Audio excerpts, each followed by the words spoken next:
Za rozrazenou bránou slnko nedokázalo prebiť opar vznášajúci sa nad komplexom.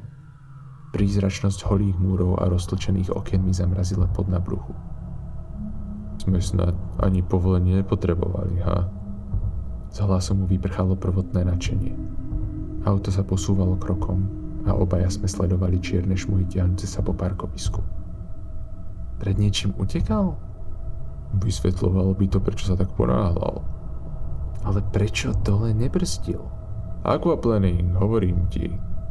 Som ho videl aj na kruháči pred Lidlom. Nedáva to zmysel. Sa pozri naokolo. Keby si ma nedržal za koleno, tiež by som už zmizol. Pod pneumatikami nám pukali popadané konáre. Čas akoby sa zastavil. Príjemný vánok odrazu štípal na lícach.